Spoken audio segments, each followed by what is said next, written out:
Welcome to the State Allocation Board's Subcommittee on Audits hearing. Subcommittee was established, I said this the last time, but I want to go over it again to be real clear that the subcommittee was established by a unanimous vote of the State Allocation Board in recognition of the concerns that have been raised by school districts regarding changes in audit procedures and requirements. The board requested that the subcommittee study the scope of the OPSC audit authority and bring recommendations to the State Allocation Board defining that authority. The board further specified that the recommendations should seek to find a balance between our fiduciary responsibilities for bond accountability and the best use of state and local resources in conducting audits. To accomplish this task, the subcommittee, with the endorsement of the full State Allocation Board, formed an audit working group, which was a group of audit experts. This group has reviewed areas of redundancy in state audits of school districts and has studied the scope of the school facility program audits. This audit subcommittee met September 1st and adopted many of the working group's recommendations while asking for further clarification from the group, and I think we will have 3 issues today that we will be discussing, and we will review the clarifications that have come today. Before we begin the discussion of the recommendations, I want to once again thank the members of the Audit Working Group for all their thoughtful work. Cassandra Moore Hudnall, Chief of the Financial Audits Bureau with the Office of the State Controller, and a member of the Audit Working Group will present the group's recommendations of the working group. It's my hope that today we will make the final decisions on these recommendations and send these recommendations to the State Allocation Board. The goal is to seek the board's approval of the recommendations at the November 3rd board meeting. I would like to introduce my subcommittee members. I think we'll have one subcommittee. There's a 3-person subcommittee, and that's Kathleen Moore from the Department of Education, and also who will not be present today, Scott Harvey, Department of General Services. And I ask Kathleen, would you like to say a few words? I believe we went through the majority of the recommendations at the last subcommittee meeting, and today we'll be dealing with the 3 remaining recommendations. And I too want to echo our our appreciation for the working group and their open process, as well as the work of staff. So thank you. All right. Good. So let's formally establish this and convene the meeting, and I'll record attendance. Senator Lowenthal. Here. Kathleen Moore. Here. Scott Harvey. Absent. So 2 is a majority, so we can convene the meeting. And the next item is to adopt the minutes from the State Allocation Board's Audit Subcommittee hearing on September 1st. So moved. Moved by Lowenthal. I have just a couple of corrections Okay. To the minutes, and I'm sorry I'm giving them to you right now. I just was able to read over them today. Alrighty. There's on page 4 of 13, it's Anna Ferreira that testified, ANNA, FERRARA. That's in a couple of spots. I would also say there was a few locations of Steve that should be Scott. Is it still there? Yeah, I'm sorry. there's Steve and Harvey, and it should be Scott. And then the final piece, I think there was a page where there wasn't an attribution of a comment. It's on page 6 of 13. I actually think that Senator Lowenthal said it sounds reasonable and we're sending to the State Allocation Board, but there wasn't an attribute of that comment. I think all other comments had attributes. So with those changes, I would second. Okay, as amended. As amended. Senator Lowenthal. Aye. Kathleen Moore. Aye. Passes 2-0. As amended. Thank you so much. All right, so let's present the clarifications that we went over that were directed by the subcommittee, and I will pass that on to Cassandra. And I just want to thank very much the Audit Working Group for coming together in such a short amount of time, and continue again. Thank Kathleen for loaning Lisa Costancio to help with this process. I very much appreciate it. Cassandra. Okay, beginning with item 1D. The issue that was brought before the subcommittee was the working group was program requirements at the time of application change over the time that the LEA submits their initial application and the time the project is audited. So our recommendation is that LEA should be audited subject to the audit guide and the regulations effective at the time the application is deemed complete and accepted by OPSC. A notification will be given to the LEAs upon acceptance of their application, detailing which regulations and audit guide the project will be subject to at the time of the audit. The OPSC shall post electronically an archive of all previous and current regulations and audit guides for the districts and the public to access. An interim process is needed to clarify applicable laws, regulations, and the audit guides until a formal process is developed. I think on my notes it also, I believe, said, I don't think that you've said this, but correct me if I'm wrong, that there's going to also be a complete application checklist will be included in the school facilities programs handbook, and the notification will be given to the LEAs upon acceptance of their application detailing which regulations and the audit guide the project will be subject to at the time of the audit. That too. That was discussed, and we're happy to make sure it's clearly detailed after Okay. that. So I just have a question that the committee, as it considered this item. So if I'm a district with a project that comes in, and at the time I file that project and it's deemed complete, I'm given the audit guide, and that's how I'm audited. So any laws or regulations that change in the intervening time between when I might have submitted my application and when I go to construction are not applicable to my project, correct? So it's the audit guide and the rules and regulations at the time you submit it. Is that correct? Correct. And there is regulation existing in OPSC that says to that, but I think it needs to be further clarified, because I think there has been some instances where it may have changed or may have not been clear. And so by adopting this and putting this in here, it is abundantly clear, so that when we update audit guides or handbooks, that they maintain the changes throughout the years, just as the EAP guide does as well, so that you can maintain, so you knew when your project went in '05, this is what you're going to be audited to for '05, not the 2010 standards, which didn't apply. Sounds. That makes sense to me. It seems eminently fair. I'm just wondering, let's take that example, or let's take that your application came in 10, you completed, it was complete, those are the regulations that, let's say in October, that you're going to be held accountable for in the compliance audit. But then over the next 3 or 4 years, let's say the State Allocation Board does change some of the regulations that it needs.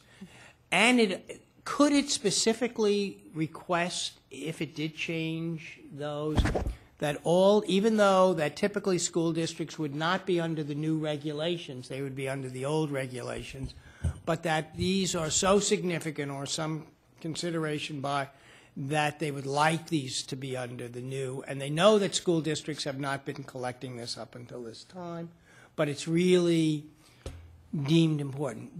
I'm saying, what if the legislature passed or did something, would that, and made it real clear that it's going to include. It's retroactive. It is. It's going to go forward, and if you're still out there at that moment, you're going to have to do that. Is that not possible? You cannot override the legislature. No, if the legislature and legislation does do that, now there might be discussion of, depending on what it means to school districts and the cost, Well, a mandated cost, whatnot. But And I agree. yes, These are not things that I would like to see happen. absolutely statute. Absolutely. But I don't statute believe you always can trumps- limit future legislatures from doing that, especially if it's very explicit and that it will include this. I think if these are the that it should, any future, make it real clear that this is, it has to be done, Well, whether legislation always trumps regulation. So if there is such legislation that exists and does retroactively apply, then that would be, immediately given to school districts how to comply, what you comply. It's that communication piece that we Absolutely. send out, and then the handbook would be amended per se, or the Right. audit amended to Again, handle such a I don't think this is a good way to do policy. I don't think this is the way we should be doing it, but there may be considerations when that legislature wants to do that in the future, and I don't think we can pass that precludes them from having. No, and actually, and this doesn't in any way, shape, or form, just by natural of evolution in law and how you look at things. Statute always trumps regulation, and regulation is considered null and void if it conflicts with statute. Any comments from folks out there? Come on up.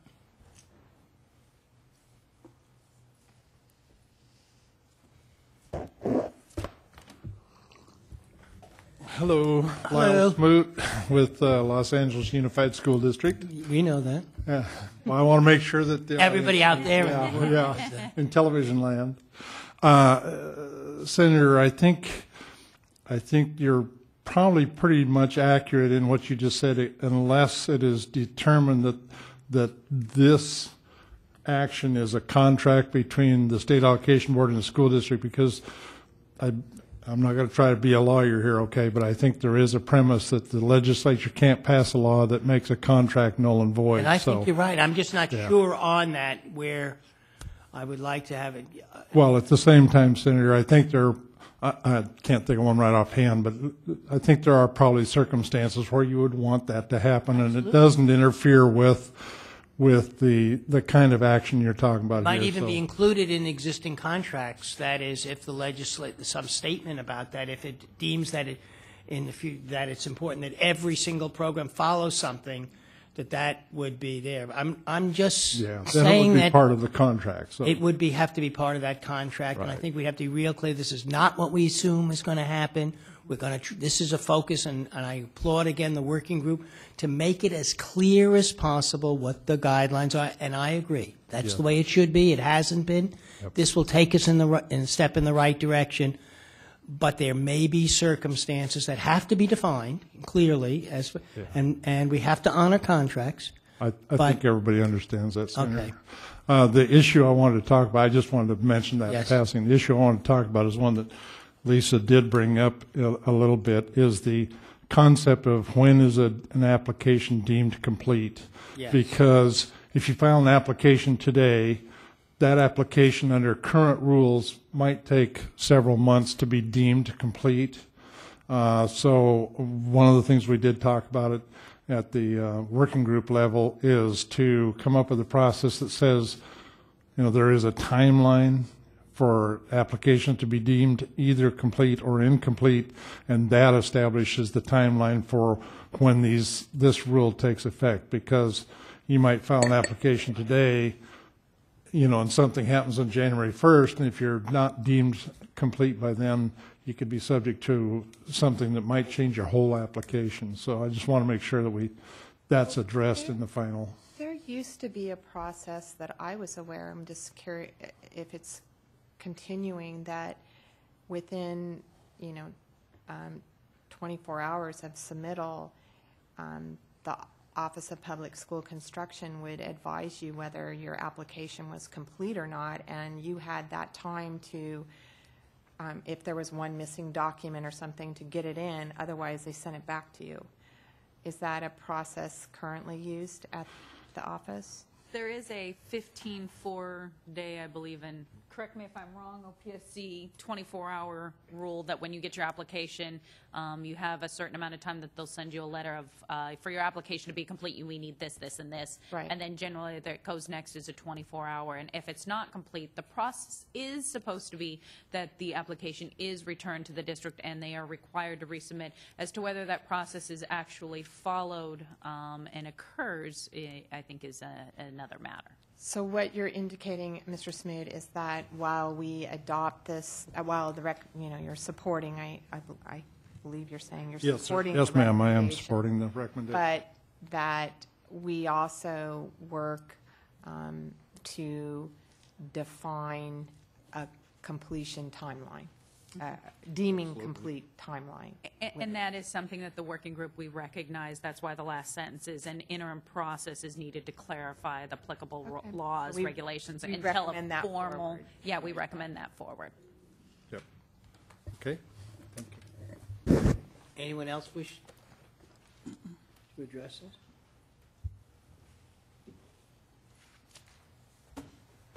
Thank you, members. Richard Gonzalez and Associates. To follow up on this little point here, when we turn in the application to the OPSC folks, they look at it. They may take a little time to look at it. And then if they do find something materially really wrong with it, they give us 24-hour indication to try and correct it. Sometimes that's because the plan reviewers have to look at some of the backup information, make sure all the backup's right there.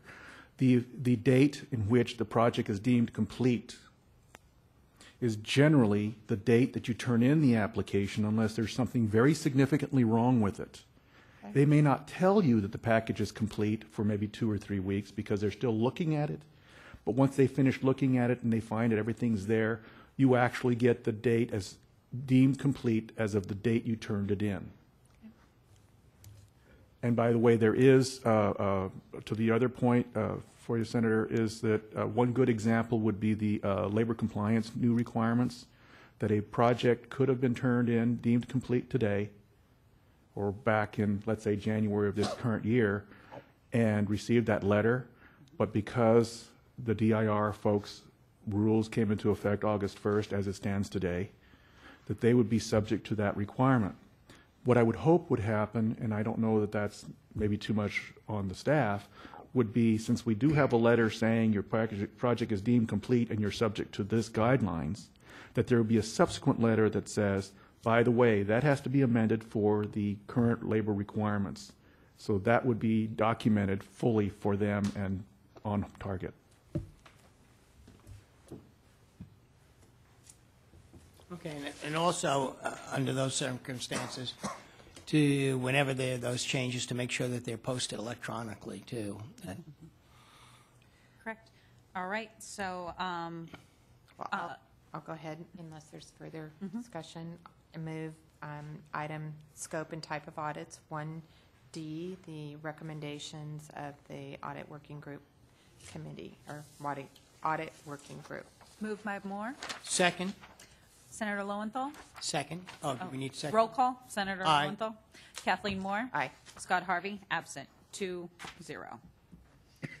Right, let's move on to streamlining the audit process, item 4. Okay, item 4, the issue, it's 4A, the issue was program requirements can change from the time a district submits an application to the time the project is audited. The recommendation is to draft an incremental compliance verification in a separate audit process. OPSC program staff will verify program compliance within a year at 2 distinct phases: at the time the SAB action on the application for funding and from the date of the fund release. The verifications made by OPSC program staff will be limited to a number of items per project and should be selected based on a program-wide random sample.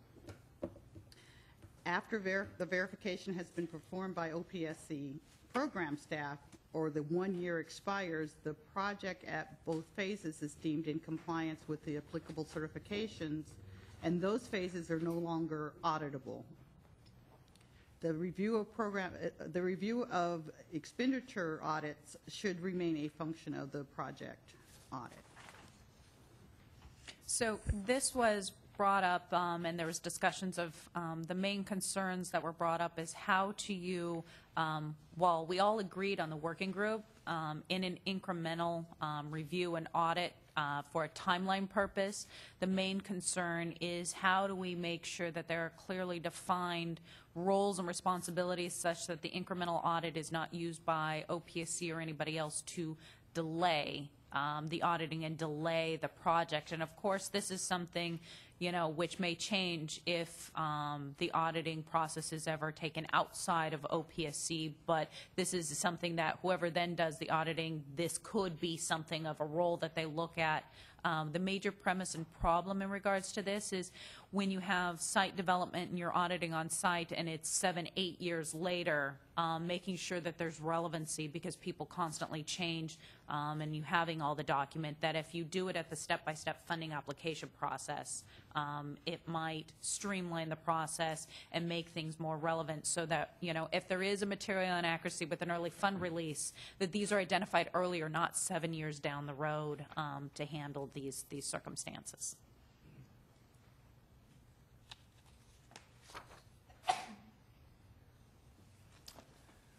I'm not quite sure I understand all of this, and so I'd like to hear from, and I'm just really want to listen to if anybody has any concerns or support of this issue or want to come up and kind of educate us, because this is one I need some help on. And I'm not saying I'm starting off being negative. I'm just not sure, is this the way we want it? Does it work? Is this the idea of the incremental audit, and are these the right time, and what about the idea of once you've completed it, it can't be audited again? There are a number of issues here. I just need some understanding. First, I'd like to open it up. If anybody from the audit working group is here before we go to public comment, I'd like audit working group to make statements first. And make sure that Andrea can speak into that mic as well, so it's the little mic. Yeah, move that closer to her. Yeah. Good afternoon. I'm Andrea Sullivan with the Orange County Department of Education, and I was a participant in the working group. Thank you for your consideration today. And there was a lot of discussion on this particular recommendation, and really the intent is to be a safeguard early in the process for the district to identify any issues in their application that could cause a material inaccuracy or some disqualification from not meeting a requirement at the time of the application. So it's really intended to be a program verification for compliance that the program manager at OPSC would do with the district, and it's separate from the actual audit function. So you verified probably along lines with the checklist that all those items are complete in there. You've gotten the okay that you've met those requirements, and then you can move on. And so you wouldn't have the issue of this coming up and not being identified until the end of audit 8 years down the How does that, and again, I just on my lack of understanding, and I understand what you're saying as a way along the way, and it's really a safeguard to make sure that districts pretty much are protected, as they know, as they go through this. But it says, after the verification has been performed by OPSC program staff, or the 1 year expires, the project at both phases is deemed in compliance with the applicable certifications, and those phases are no longer auditable. Is that really what is that fine? I mean, I just need to kind of understand what those, if there are any issues around that. Does this really mean that it's not necessary? To do any kind of the audit, once you've gone through these interim stages and you've said that it's fine, none of that data can be audited. Is that? Well, I think unless there's a legal finding of fraud or some specific issue that it would Or violation of statutes. that would reopen it. But the intent would be that there's a finite timeline that you can be confident Right. that in your project that it's been deemed complete and you can move on. And the limited time frame is really just to address the issue where how long can things be hanging out there that we can have a gotcha at the end. And so really the intention was that it would be really a checks and balances at the beginning as a safeguard for both agencies for both groups. How do you address the issue of that this program has extensive self-certification?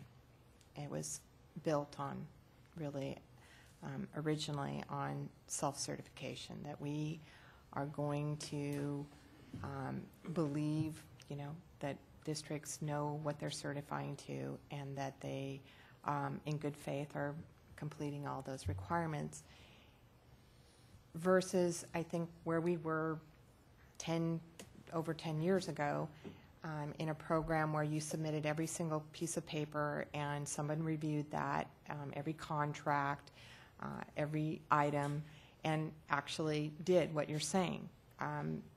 Everything was complete and it moved to the next phase. To me, what is being recommended sounds a bit like that, that we're going to now chunk out projects in phases. We're going to recommend that somebody verify that all the documents that were necessary, that were originally self-certified, were actually done, so that there isn't a concern that's raised in an audit. And you're actually calling that the program audit versus the expenditure audit, or program verification, which is not an audit to me. Right. So there's a balance there in my mind, and I know we received a letter from Cash. I don't know if they're still opposed to this recommendation, and I think that's along the line of their thinking. Probably mine is a little bit differently, in that I do see, by having that verification, okay, so what are you verifying? Well, do I need to see the contract that you said you signed? Do I need to then see it? Does that mean you're going to have to file it? Do I have to see the purchase agreement and all the signatures on it versus not? And do we want to weigh that paperwork and dismissal, really, of self-certification to allay concerns that districts may have that they might have missed something and get a audit situation in the back end? Just to clarify, because one of the things you'll actually find in the notes of the audit working group on page 4 of 6, this was very clear as we stated it, is that the front-end review is kind of like a verification process, because what generally happens when you have the audit, they're actually going through, and the self-cert doesn't mean much of anything because they're actually double-checking the self-certification of what you're doing. But what we're trying to do is do the verification a little bit more on the front end without delaying the project or funding going forward. So, what we want to make sure that there are sufficient protocols that can be relied upon in audits. Basically, we stated it becomes an auditable process for anyone auditing at OPSC rather than a part of the district's audit. In other words, OPSC becomes responsible to verify that they are collecting and checking a sufficient number of documents routinely, and that the documentation can be routinely relied upon in this grant program without heavy audit reviews of districts' full audits at the very end asking for documents 6 months later. But it's critical to do it as a review and not a part of the current approval process. Otherwise, the timeline gets worse for everyone. So it's really about how do you implement this without delaying it, at the same time streamlining it, because at the audit at the end, they're asking for that contract. They're asking for everything that you self-certified to get the funding.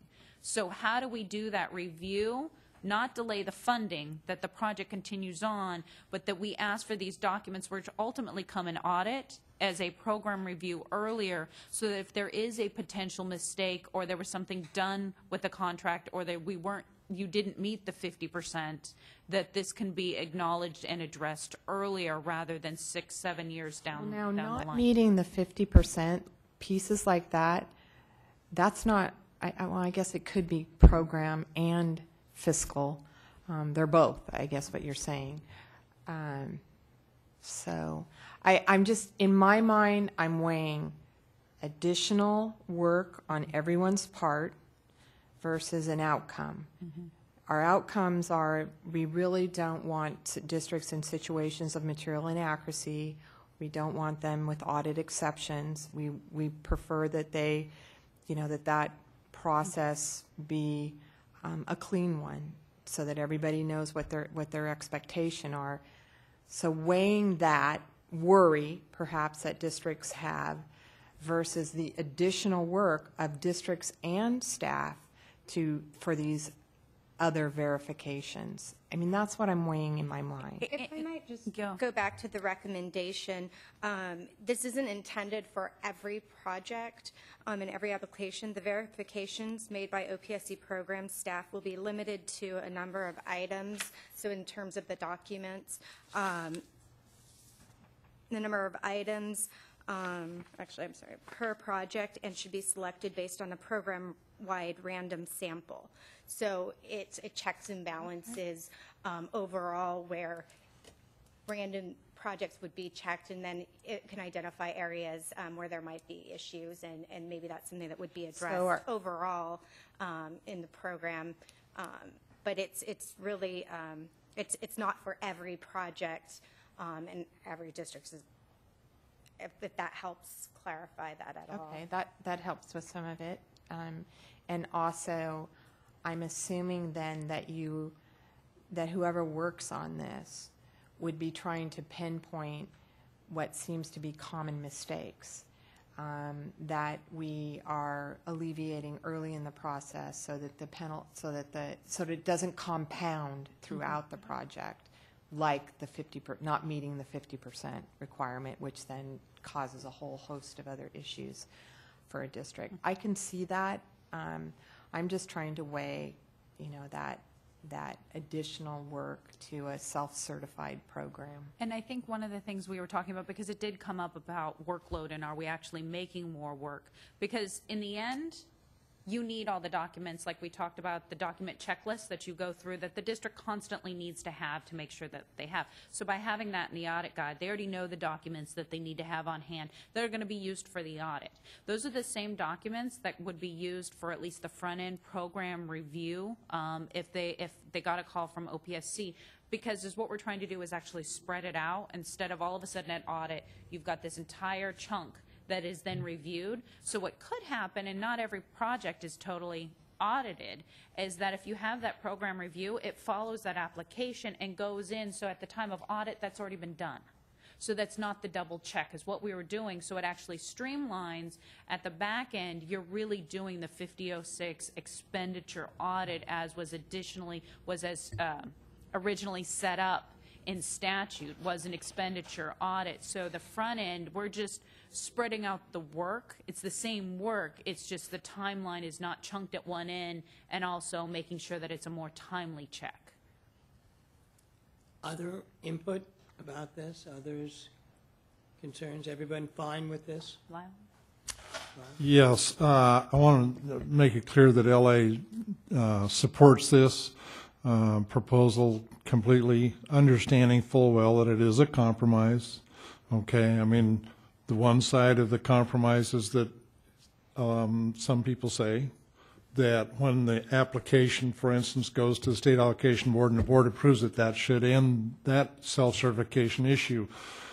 We fully understand that, if you're going to have some things that are reviewed, we don't want the application slowed down. Okay, so by giving a year to do a verification process through a random sample in the selected audits, those issues we hope will become resolved, but at the same time protecting the school district from things like, for instance, one of the issues that came up and has been a minor problem, but nonetheless an irritant, if you will, is that there's a process you have to go through in determining your selection of your architect. I mean, there's a whole host of things you're self-certifying. So if you certify that you followed the process, chances are that you're going to get rid of your documentation that showed you did that in a couple of years. Reasonably so, by the way.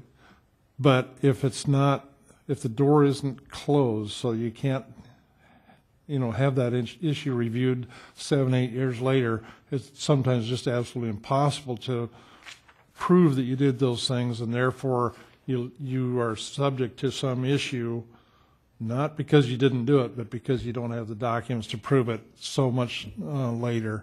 And so this thing separates the two issues, eligibility versus expenditures, And I think, I just want to make it clear, we're totally in support of this, and we think it's a good compromise. Well, as one of the largest end users of the program, I would think that carries a lot of sway, as well as, however, cash represents a lot of school districts as well, and I'm interested in their concern. I will say that I think we'd be naive to think that we are going to put a process in place earlier in the system than later, and that it's not going to take time or add time to the time frame. And I think that's something that we are serious, we should be serious about weighing. We hear daily from districts that they would like the process to be smoother, to be more streamlined, to go quicker. I think that placing more requirements of staff, OPSC staff, and district staff takes time. So we can't expect that it's not going to slow down the process at all. We could all hope that it wouldn't do that, but I think that districts should have that expectation that that's going to take a little time to do that verification. Kathleen, I don't deny the things you're saying. Obviously, those are things that very well could happen. I think we were hoping they wouldn't happen, and even further than that, I think maybe we'd even like to go so far as to see an annual report or a semi-annual report on those issues brought to the board by the staff, showing what's really going on. in our case for LA, and I'll just speak for LA, you know, we are not shy. We'll come to the board and we'll tell you, hey, this has slowed down the process, you know, appropriately or inappropriately, whatever, and ask for change to be made. So I think you have valid concerns. I don't deny that at all, but I think we're looking at it from the perspective that our protection of not being audited on issues that are long gone and dead so much later is worth the difference. I like the idea of an annual report back to the board to see whether it is slowing it down or not. I mean, Patty Herrera. that's right. That is the issue. Of, you know, did the medicine cure or did it kill the patient? Hopefully not the latter. Well, it might. That's what we're saying. You know, that's what we're trying to balance now. How do we streamline this process? And if it turns out that the solution fixes something, and we know in that verification on the front end what's going on in a real clear way, and districts do too. But if it slows everything down so much, we have to really consider that, how that fits in. And just before, in my mind's eye, if the board adopts this, my wonderful audit working group will come together and figure out with OPSC, how do we actually implement this, have full discussion, full hearing, get input before it actually goes into place, so we don't say, hey, we're adopting, do this. We establish the rules, the playing field, what it's supposed to be, then go into place. Good. Before it actually goes in. Good. We'd like to hear from Cash. Thank you. Patty Herrera with Cash. Kathleen, thank you so much for your caution over this recommendation and recognizing Cash's reticence around this recommendation. I think where we are today, we've had a discussion, a pretty in-depth discussion last week, I think it was, around this particular item. And we think that this is a worthy goal, actually, when looking at it from the practitioner's perspective of providing that assurance to school districts that they're complying with law. And let me give you an example that one of the audit working group members gave during one of their meetings, and it was Debbie Deal from FCMAT. And she said, you know, what if often school districts do subsequent or submit subsequent applications for subsequent projects. So in 1 year, they're submitting one project, maybe 6 months later, they're submitting an application for another, and then maybe another 6 months later, they're submitting an application for yet a third project. And if that district is committing an error on that initial application and is not aware of it, and this is something that's uncovered 6 years later at audit of the initial project. Not only did that district, is that district's initial project harmed, but the subsequent applications have also been harmed, potentially resulting in full rescissions of apportionments. And that's something that really echoed in my mind about being able to seek corrective action when corrective action can be taken, not only for the initial project, but for any subsequent project. So we recognize this as a worthy goal. For us, and so I think where we are right now is we'd like to just sort of see this play out. The devil's in the details. As this particular recommendation gets implemented and executed, if there we will look at the development of the implementation of this recommendation to make sure that the intent of it is being fully executed. And if we have any concerns over the implementation of it, then we'll raise concerns at that. So what you're saying is you're fine at this point with the concept and the recommendation going forward, Cash. But you are concerned, as other questions have come up, about how this is implemented in the implementation. And you think you reserve the right to kind of really question, to look at as we begin to develop the procedures for implementation and actually begin to implement it, to really readdress this issue and come back to this issue. Yes. But right now, it's a worthy enough goal to go forward, even though there are some issues still around this that are not completely resolved. Yes, exactly. Good. Thank you. Anyone else wish to address the subcommittee?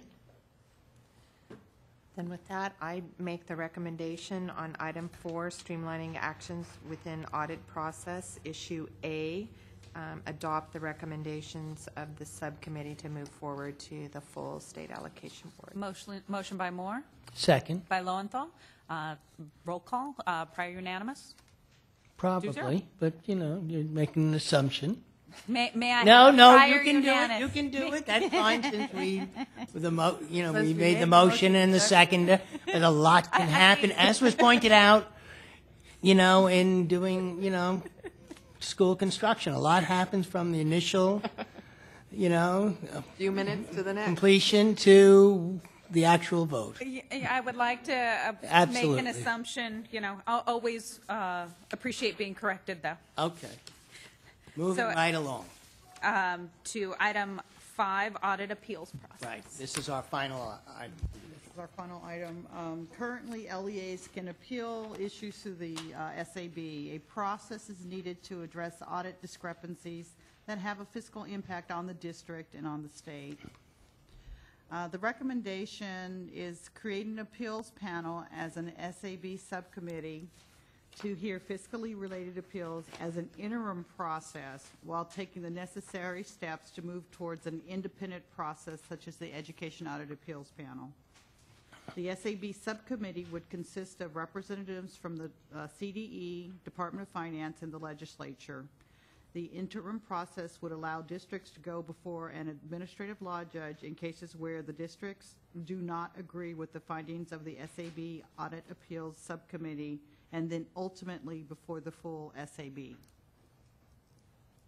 I don't understand what ultimately before the full SAB. Ted, the process, again, you're going to have a subcommittee, an appeal to the subcommittee, and then the next stage is what, from the subcommittee? So let's say there's a disagreement on, $100,000 is owed back. Right.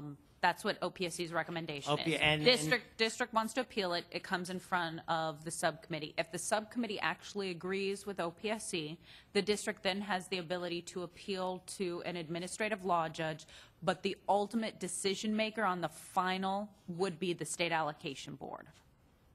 So the state allocation board could choose, the full state allocation board could choose. So why are we going through this?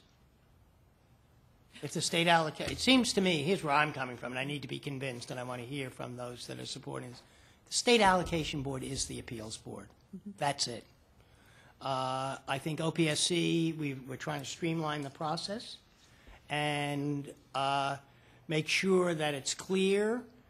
I'm not sure what these interim steps, why we would want to, and wouldn't we need legislation to change this role? I think this would definitely need statutory change to make a change like this, and I'm not sure that I'm in favor of it. I think that I personally on the state allocation board would like to see the process that the state really clarify, not to go through these interim steps, but that the OPSC does it, and that's the role of the state allocation board, to hear appeals. That's where I'm coming from. I'd like to hear. I'm not wedded, I just need to, that's what was my... Well, because the ultimate recommendation, which you approved in the beginning of September, was to establish an appeals panel while potentially the EAP process is looked into, so that the EAP Education Audit Appeals Panel might be the ultimate determinant, and that whether that would take legislation or not, because if they were the final determinant, it may not be with the state allocation board. So what is the interim process that potentially the state allocation board would like to see, which we then could develop a timeline? So if it is, you know, a district disagrees with OPSC, an appeal goes in, do you still want a subcommittee to look at it and gather all the information before it goes to the full subcommittee? Lisa, Yeah. your first statement that we approved what in September? Going forward with the recommendation of potentially looking at an outside entity. Which item is that? You're talking about to do the audits. To do the audit. Oh, the audit. Right, Yeah, yeah. right. Oh, You're okay. talking about All the right, statement never mind. that not OPSC, Yeah. but an outside. Yeah. Within the state, and when we were talking about outside, I believe we were talking about other state agencies. Yes, besides- sorry. We're not talking about subcontracting outside of the family of state agencies. We're saying there are other state agencies that potentially could do the same work. Correct. And that staff could be moved to those state agencies. We're not talking about loss of staff. We're talking about is there a conflict between the agency that awards the grants and contracts and the one that does the audit? And could it be done within the state system without having to have the same agency do that? Correct. That was the issue. But Sorry, that's- I didn't mean to confuse. Right. I think I'm we're in the clear where I same am. place where you are, Senator Lowenthal, particularly with going to an outside administrative law judge, which I think completely requires legislation. I believe that the board has the authority here as well and is part of their requirements and fiduciary responsibility. And if there were to be a recommendation concerning a subcommittee, I would simply want to see it be a subcommittee of the board. So, you know, that we have a number, like this subcommittee, that perhaps takes some of the work or time that the board may take on an item and hear it and give it good due process, and then do a recommendation to the board. That would probably be all that I would support, and that's actually not how this is written at all. And it might be something we'd want to talk to the board about as we move forward. But I also believe it's a responsibility of the board. So if there was to be a modification in this recommendation, it may be to create an audit appeals panel within the state allocation board made up of subcommittee members. Where I am is that's a I right now would not like to see this recommendation go forward. I still think it needs more work. Okay.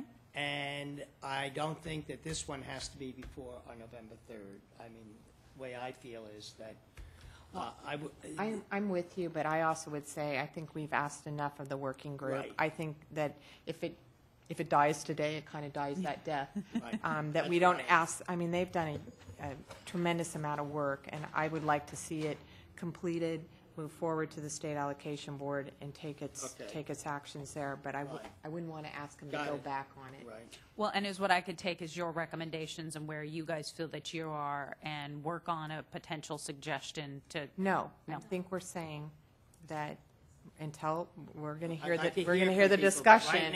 But right now, It's no. it would be no. Input? Thank you. I just wanted to clarify on the interim process is really to deal with appeals that might be happening right now.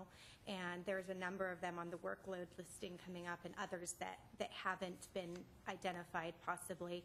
And there is not a process or a timeliness to a review with that. So it's really to have the independent, objective evaluation of the issue and to have a mechanism to deal with it for the more immediate concerns or projects. When you say an independent objective, is that what you mean by by the administrative law judge? Or somebody other than That's OPS. what Something the- other than OPS. Yeah, that's But the that's- appeal board. That's the That's state the allocation that- board. yeah. That is the state allocation, in my mind. That's why we have one. I think what we were also discussing is sometimes what I've heard from school districts is they don't feel that what is presented to the state allocation board is a true and accurate, fully documented appeal with all the information for the board to make a decision on. So the recommendation that comes from OPSC, some districts feel is flawed as not including all information. I see that as a different issue. That may be true, and that we're not disagreeing with that. I'm just saying that this solution is not one that I feel comfortable with. But I agree that I've heard that same thing, and that needs to be addressed. I hate to step in the middle of this one all of a sudden, but I think for Los Angeles, we would believe that the state allocation board is the proper authority to go to, and to create a subcommittee really, in our mind, just means you have to go through an appeal twice potentially, because the whole board is going to either have to rubber stamp what the subcommittee comes up with or hear it again anyway. So I think we agree with what you're saying, but we would like to walk across that line of independence on the preparation of the analysis that comes to the board. And I'll just walk right into the muck and say we'd like to see that delegated to your assistant executive officer as being independent. Thank you.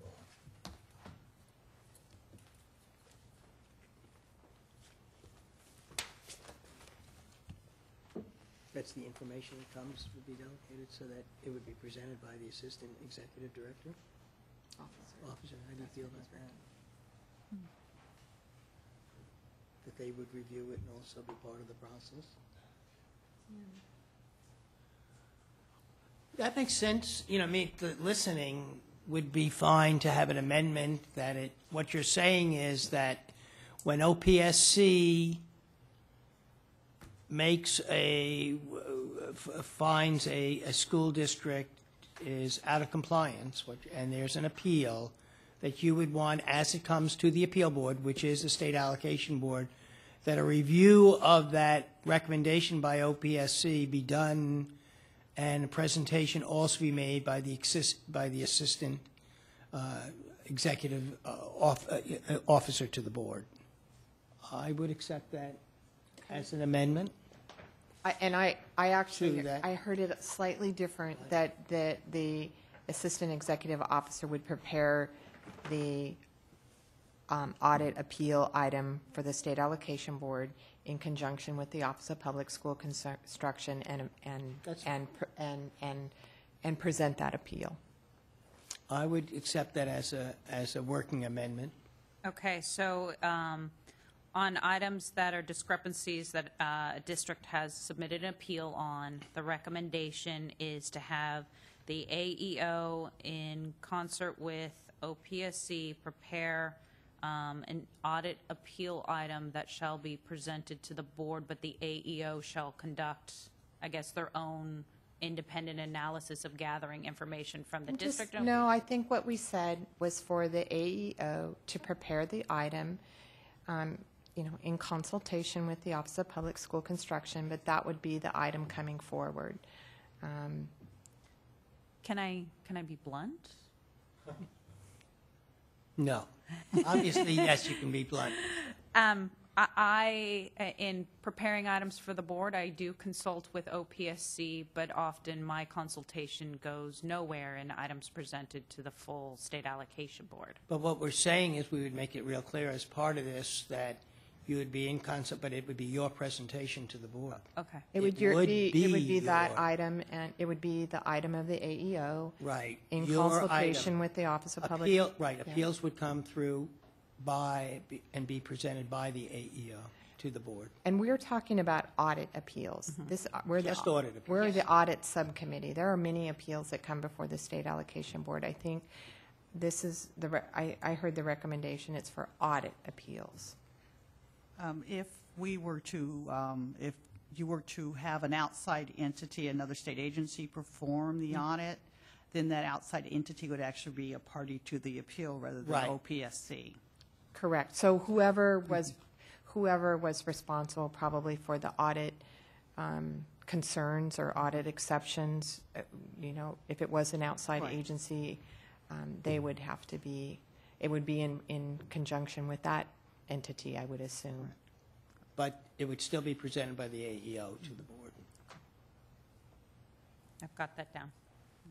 Okay.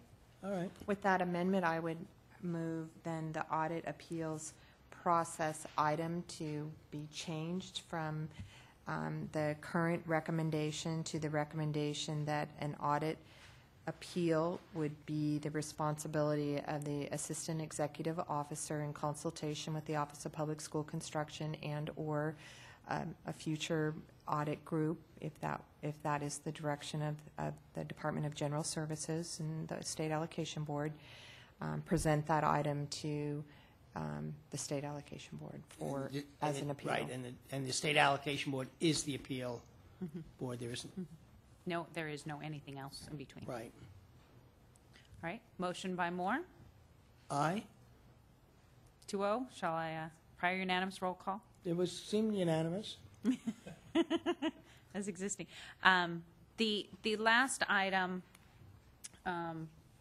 is regards to the index and the reorder of the index, so. Are we The doing audit that? guide. Is there another item? There's another item. I thought there wasn't another item. I think this was just the reordering of the index, and the issue is that the audit guide summarizes the audit requirements for each local educational agency. Which one is this? Oh, Okay. okay. And our recommendation is the audit guide and the school facility program handbook should be coordinated and reorganized to provide clear guidelines to all LEAs. The coordination of the audit guide and the school facility program handbook should be updated annually and vetted through the SAB Implementation Committee.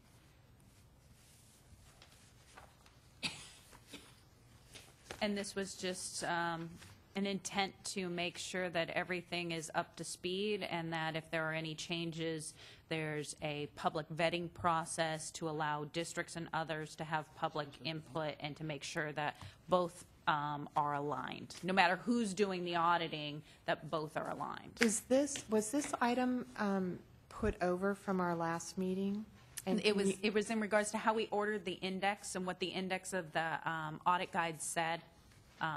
So why did we put it over? Remind me. What was in conflict and what have we I don't think we resolved? could reference in the recommendation going to the implementation committee specifically. So the second part of the recommendation, I believe, is what was added. And that was the reason why we put it over, because we were unclear where it would go? Of how we should potentially do the vetting and what was Okay. the recommendation on the vetting. However, don't we already have a recommendation? We didn't go through all the recommendations that we approved at the last meeting, but one of the recommendations was the annual update of the audit guide. Am I not correct? Correct. And so the annual update of the audit guide was not through the implementation committee, correct? No. It was through a different process. If that was a recommendation of kind of establish like the EAP-like process of, and so we didn't do a recommendation of what that annual update potentially should look like. And so that's where the implementation committee recommendation came in. Plus, we didn't in the first one recommend the coordination of the updates together between the handbook and the audit guide.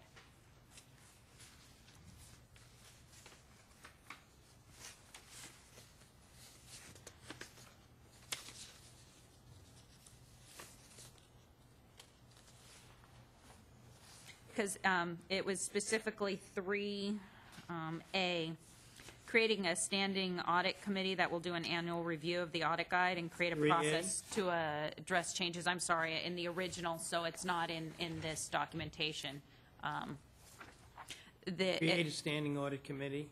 To do an annual review of the process, to go through, and that what this recommendation is making sure that annual review is also discussed and coordinated with the handbook, so if there's any changes in the audit to the handbook. I have a concern because I think we already had a process, and I thought it was a very thoughtful process about how changes to the audit guide were going to occur.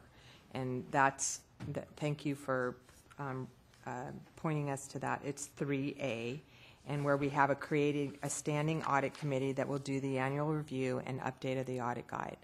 I don't believe that there's the need for a second look at that. If that audit, that's a lot of work of an audit committee.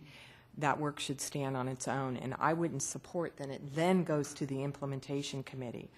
I think we have an independent standard for that, and I thought it was thoughtful. I don't think that we should have another review of that audit guide annually at an implementation committee meeting. So I, for one, unless you can convince me why we should. Seems like a duplication of work. All right, those that want to convince, come forward.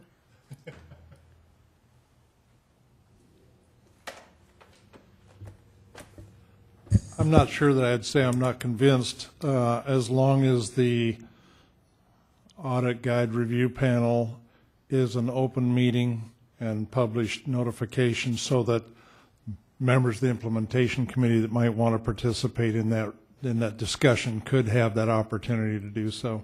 I think that's what at least LA was looking for, is that if the audit review panel is a closed door session, that we wanted to have an opportunity to review it in open public session, that's all.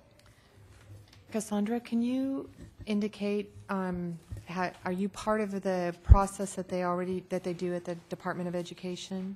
Yes, I am. Is that an open process? It's not an open, we don't notice the public. It is an open process in the sense that we have representatives from various state agencies as well as the school districts and the Superintendent's Association. It's actually in state law who will participate. Right. And we kind of modeled this off of that, didn't we? Right, and then what happens is that, so the committee itself meets as often as needed to update the audit guide, and then it's submitted over to the Education and Audit Appeals Panel. And at that point, they adopt it into regulation. So then they go through the public hearing and the discussion at that point. But in terms of actually creating the audit guide or updating it initially, it falls to the committee. So I think that's kind of what we were recommending, is that if we had the working group there and people could speak and comment, and then that the ultimate with the publishing of Bagley-Keene and everything else, the vetting of it. I for one, and I'm not convinced. I think that we've set up a process for this audit guide. It was a thoughtful process. It has entities that are representative of different interests. Mm-hmm. It appeared very balanced, and I think let them do their work and their recommendation. I think so. What happens if someone in the implementation committee disagrees with that? Then does it go back to that committee? You know, I think we let them do their work. We're creating something new. I'm not so sure going to the implementation committee after that work is done is going to be very fruitful. If people have concerns, they should get them to the representatives that sit on those committees and vet that process there. Having it then vetted once again seems to me a lot of additional work. What about potentially removing that last part? Because I know part of the concern is that what we really want is a coordination between the audit guide. I think that's appropriate. So if we just stop at the coordination of the audit guide and the school facility program should be updated annually. Yes, and maybe some of that over here could be coordinated with this group. And again, I mean, like Senator Lowenthal, if this process doesn't work, people should let us know. Should we then involve the implementation committee? But until such time as first of all, we have to go to the state allocation board and seek their concurrence. Under 3A, the Standing Audit Committee, could that have an open public hearing? Yeah. We can make it standard as part of rules and procedures. If that Standing Audit Committee is really where we're saying, since they're already doing this, could we insert that very thing I was saying about public meeting? It should be done at where people are noticed. It can be Open. made done that if this is what the state allocation board wants, it would be noticed and public comment could be allowed. The recommendation, just so that we're not in conflict from the Rules and Procedures Committee, was to not have it subject to Bagley-Keene, but allow it to be open and subject to public comment. Again, I'm not an attorney, but if you look at the open meeting laws, when you had this committee originally and it was just a working group and it's a one-time thing, you're not subject to I don't think you're subject to it, but the second you say it's a standing committee, you are subject to the open meeting laws. Okay. That's my opinion. Obviously, you can have your real attorneys check it out, but I think and of course, from our perspective, whether that is or isn't true, we'd like to see it subject to the open meeting. So would we. So I don't think, right. Or we can just change this, create a audit working group and make it still subject to notice and then it doesn't meet in. That's fine.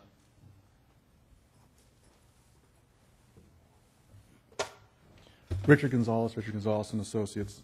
I'm okay with what you just shared, with only one caveat, is that we understand that the audit work group will be doing all the audit guide work. I think that, again, reflecting again on what Ms. Kaplan said, this piece is to ensure that the handbook coincides with what was done in the working group. It isn't an attempt to reevaluate what the audit work group did. It's a case of We want the implementation committee or someplace, whether it's presented to the board for approval, but somewhere it's identified as someone reviewed it, it was determined that it was married and coordinated with the audit guide, and that everybody's comfortable with it. That was how I perceived that this role here was in there for. It was just to make sure that the handbook did incorporate what the audit folks had wanted to be put in there, not to reevaluate whether it was accurate or not, that it was accurately put into it. Well, that's not what this says. This says that the coordination of the audit guide and the school facility program handbook should be updated annually and vetted through the SAB Implementation Committee. What I heard you say, Mr. Gonzalez, is that you are hoping that, or not hoping, you were recommending that the program handbook be coordinated with the audit guide, and that happen annually. Yes, and that we have a chance to make sure as practitioners that what was agreed upon from the audit work group actually got into the handbook appropriately and not translated differently. What's your pleasure? Well,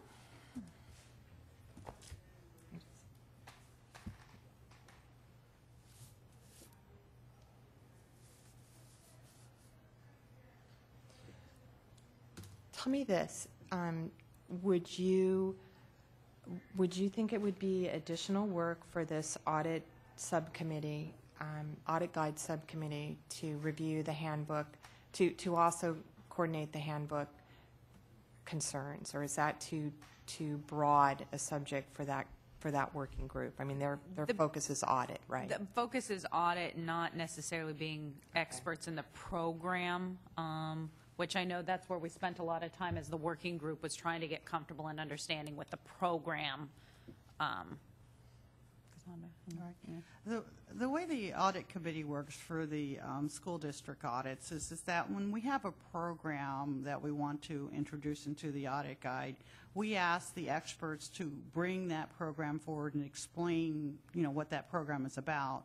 And then we try to determine what we could consider the items that should be auditable, and then how we could audit those items. Then we develop the procedures. So we rely on the experts, from, let's say, Department of Education, just like I would think that you would rely on the experts from the OPSC, the program people, to say, okay, these are areas that we really would like you to look at as a part of your audit or as a part of the requirements. These are the items that should be kept so they can support the compliance requirements. And then we develop the audit guide from there. So trying to make sure that your program group or your program handbook is separate, and all the audit guide is doing is taking that information that's been put out into the field, and they're going to use, the auditors will use that audit guide to audit the program. There is a definite, demarcation. How about this, in a little bit different approach on your second sentence on the recommendation of the reorder? I think Senator Lowenthal, we're in agreement on the first sentence, right? So if the second sentence were to read, the coordination of the school facility program handbook and the adopted audit guide should be updated annually and vetted through the SAB Implementation Committee, so that the IMP committee is not re-vetting the audit guide, but they are vetting the audit guide together with the program handbook, which I think could be appropriate. But I don't think we need another crack at the audit guide at the implementation committee. And I think the reordering appropriately gets out with the intent of what the working group was trying to accomplish. Are you okay with that? I'm fine with that. Motion to approve? Motion to approve. Unanimous? amended. Unanimous. 201. And direction on this is I will follow up with this and work with Ms. Costanzo from CDE to make sure we've got the recommendations down correctly and continue this preparation for the November SAB, with the layout pretty much being how we presented it to you, as that's how it'll go to the State Allocation Board, unless you give me different direction. I'm very good with that, and I think that that's a really clear document. So if you could just put that together with with an action item Yes. for the November 3rd board meeting. Would you like me to attach on the back end that this recommendations and all of this go on the front end? On the back end, would you like the minutes No, after I amended? don't think that's, I mean, that's, Okay. that's available in the record, but I would like to keep this document to be the document that we've discussed and approved and move forward with the recommendation. I, for one, I think the minutes are part of the public record, but they don't need to go to the state allocation board. And is it direction to invite Ms. Cassandra and Letty Boggs back to help present this item at the state allocation board? Sure. Sure. I think we've been, you've done so much work, we can compliment you again. Yes. That'd be fine. So I will extend those. Yes, those I invitations. extend that, we're very appreciative. We think that this really Yes, does sir. streamline the communication, does clarify what is required, and hopefully, will resolve some of the conflicts that have developed. So we're looking forward to that. And as Kathleen said, we should always consider as we do this that there may be some glitches that come up along the way. We'll work on them if they do. Thank you. Thank you. With that, I want to thank everyone, thank the audit working group, and thank everyone who came today. And I think we have a good document to bring forth at the November 3rd meeting. With that, this committee hearing is adjourned. Thank you. Thank you. Yeah, I think so too. Oh, okay, I saw your, I did